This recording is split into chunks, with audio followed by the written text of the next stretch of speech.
It shows that the CIA's actions a decade ago are a stain on our value and on our history.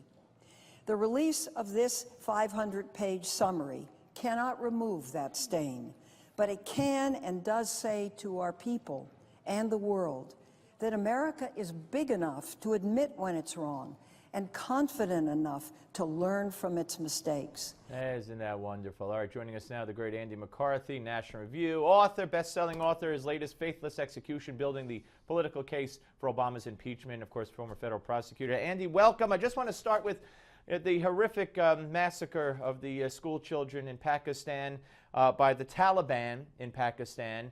And I just can't get over the fact that our president, in his written statement, never mentioned the Taliban. Well, Steve, I think they don't mention the Taliban because someone might then point out that we have never designated the Afghan Taliban as a terrorist organization, even though that's the ostensible reason, or at least a large part of it, for why we've been fighting in Afghanistan for so long. Well, aren't we, I'm sorry, aren't we talking to the good Taliban in Afghanistan? Right, the good Taliban, the good Al-Qaeda, the moderate rebels, the, on and on it goes.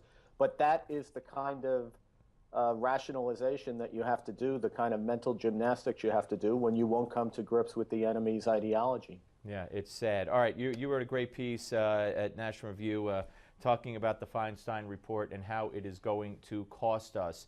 There are so many ways it cost us, cost our allies, cost us in relations with our allies.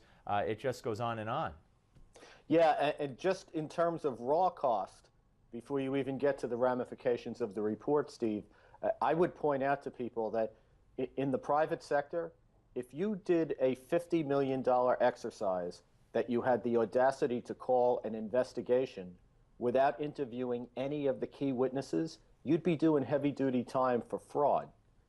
So just on the scope of what's done here, the fact that they've done this massive investigation without actually doing any real investigation, because you can't do real investigation without speaking to the core witnesses, the people who have the relevant information.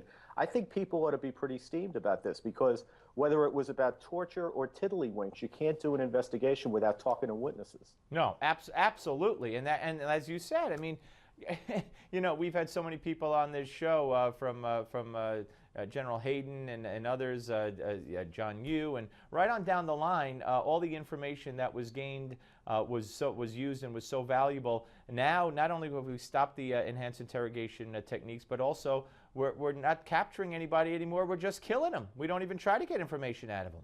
Yeah, well, that's exactly right. The moral universe that they inhabit is one in which slapping a high-level Al-Qaeda detainee is morally problematic.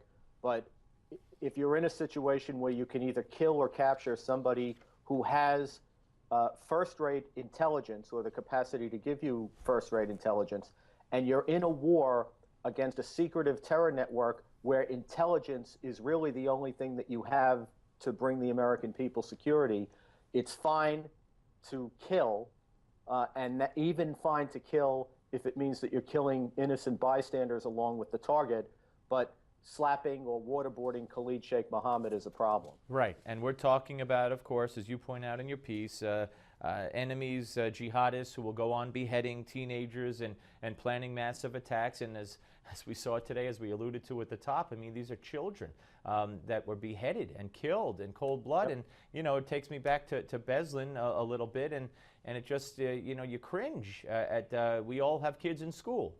Yeah, I'd say one other thing about it, Steve. Sure. In a courtroom, you would have to deal first with the fact that torture actually has a definition under federal law. And if it was any kind of a competent discipline proceeding, you wouldn't be allowed to refer to what was going on as torture unless you could prove that what happened satisfied the legal definition for torture. Right. And what we see again and again with Congress is under circumstances where they can't approach that standard, and where, as Vice President Cheney pointed out over the weekend, great efforts were made by the American government to make sure that we stayed away from that legal threshold. Right. they keep slipping back into this rhetorical and demagogic use of the word torture. And that's very dangerous on so many levels. Andy, Merry Christmas, Happy New Year. Thank you, sir. Thanks so much, Steve. Merry Christmas. Andy McCarthy. When we come back, how'd the markets do? Do we want to know?